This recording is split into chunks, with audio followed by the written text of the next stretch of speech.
Hello and welcome to the next part of our tutorial. So we are going to go to level 1, and on level 1 at the moment we have very little. We have a camera, and we'll call this L1 cam, and we have our light and our cube. So we're going to delete this cube, and we are going to add in, I'm going to turn on my screencast. So just a little note here, when I go to main menu, I'm in the Blender game engine, and then when I go to level 1, I'm not. So you have to set things like the shading. So shading is multi-texture here, and the shading is GLSL here. So each scene is individual, and you have to set settings, even though you may have set them in the previous scene, in this one as well. So just be aware of that. Otherwise you may end up with discrepancies. If you start with a scene in one mode, it may not transfer into the next scene, or you may get anomalies. In this here we're going to load in a background image, and we're going to add from my C drive here this wonderful image here. So I'm going to make a house, and then we're going to have a second tutorial. Like we've done this before in class, so I'm not going to spend too long doing this. And then we're going to probably in a second recording, maybe, because it'll take me a bit of time to make this. I'm going to show you how to animate a door opening and closing. So, with no further ado, I'm going to work on this here. So I'm going to start by just adding a plane, and I'm going to scale that plane, center up on it, and now I'm going to go into edit mode, and we are going to extrude on X, and for every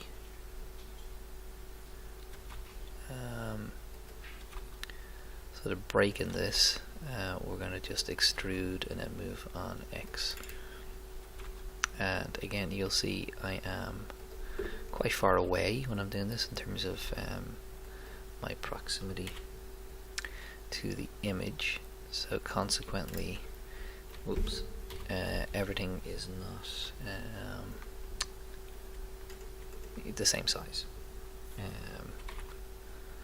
I am not too worried about that at all. Now I've covered this door area, actually. Let's do that. I will come back and delete where the doors are.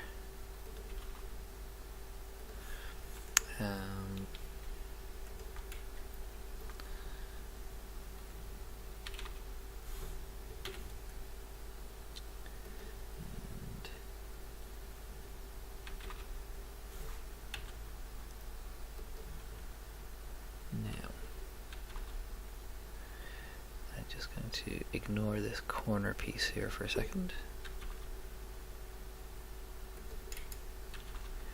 and you can see this is quite a laborious and repetitive set of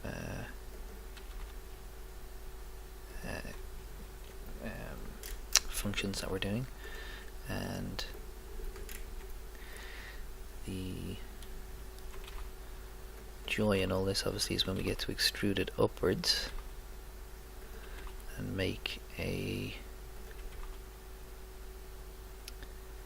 decent size building out of it. And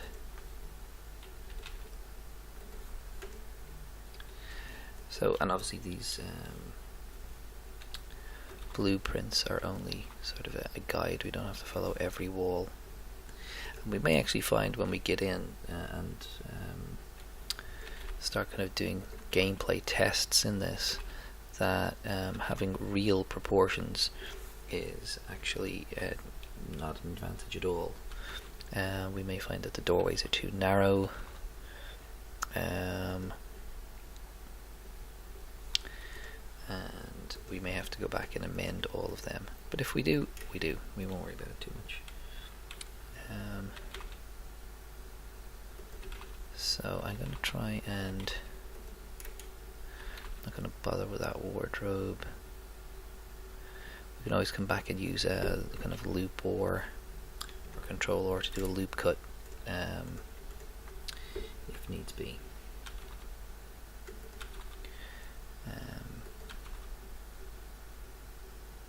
So to do this properly, to make a decent, like aesthetically pleasing level, it's going to take a bit of time. Not only obviously do we have to do what I'm doing here to create the geometry, you're then going to have to texture everything and then populate the inside with furniture. And while none of these tasks are of themselves terribly difficult, it is a bit time consuming. So the time frame you guys have for your projects, I would get working on that now if you haven't done so already.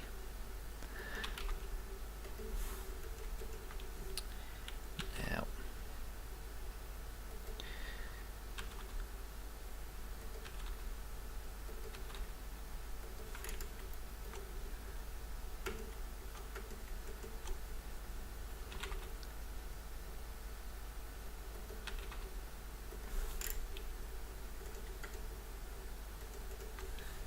I'm just going to press F here to complete the face, and I'll extrude this out.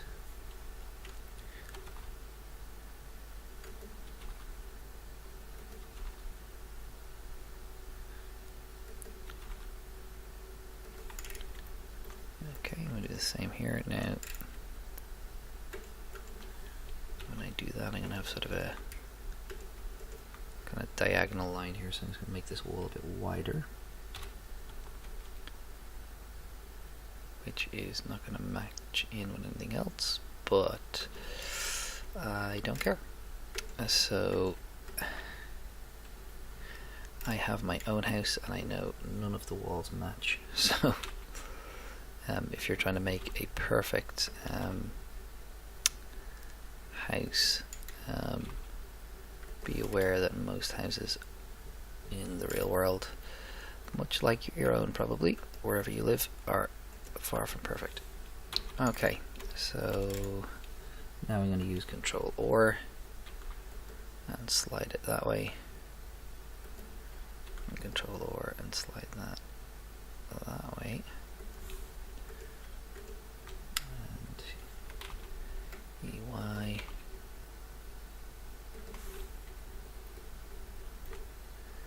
So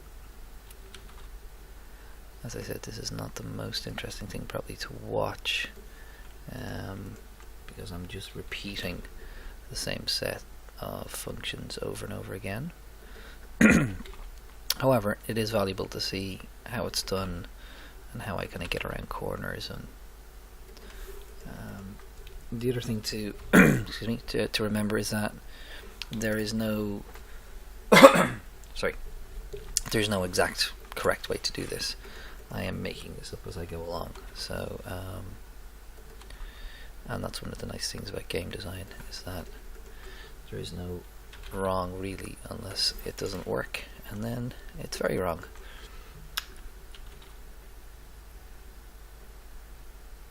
Okay. Where to next? Let's do this front door.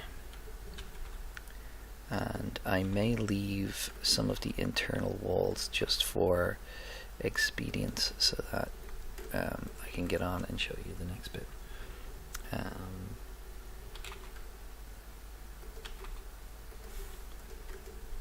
But we'll see how much we can get done, because I do want to make a full level so that you have a reference for all of the things that you are expected to do in the project. So effectively this is me doing your project. and then you need to see, come up with your own design, come up with your own implementation of this. Obviously this is not my design because we are making a clone of somebody else's design ultimately. But then the game that we have mentioned in class is obviously not itself terribly original. So I shouldn't have I should have joined these together in a face, but rather than trying to merge things, I'm just going to add a face. So there is no cut in the geometry here, but it won't hurt me to do that.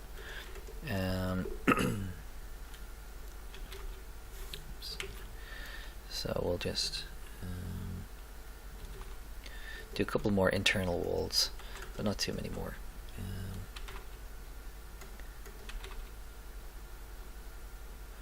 And then we'll turn this into something three-dimensional. And we'll have a little chat about how to do walls. The trick in this is to not try and do too much with the walls that are here.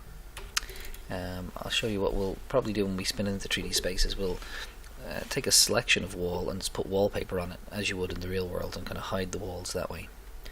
Okay, so I'm going to put in this one. Actually, I'm nearly done, so I might as well finish them off. Because most of them are important in terms of navigating the house.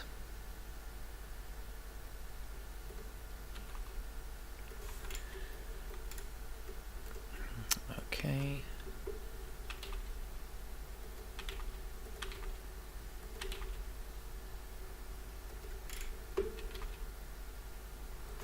Again, I could start doing all sorts of funny things there, but I won't bother.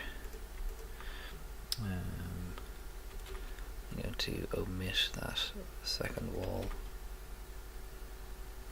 and just do this one here. And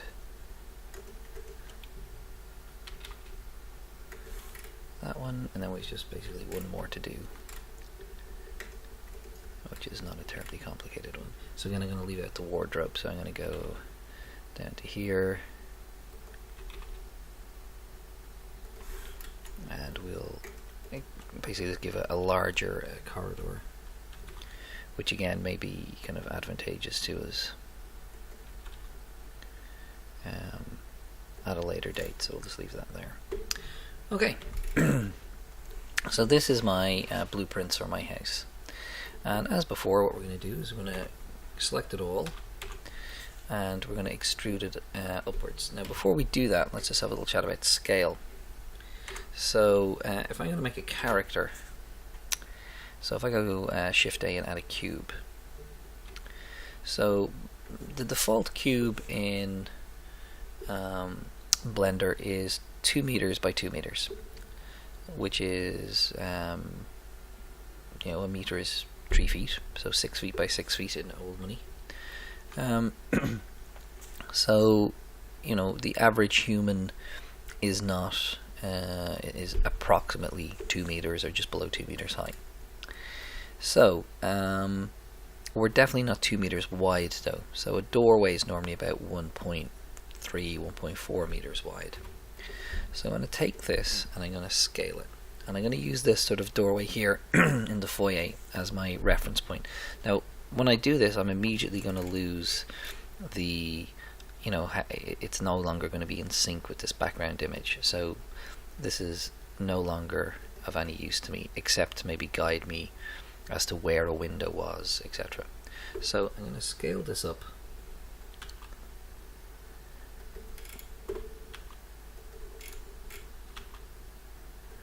until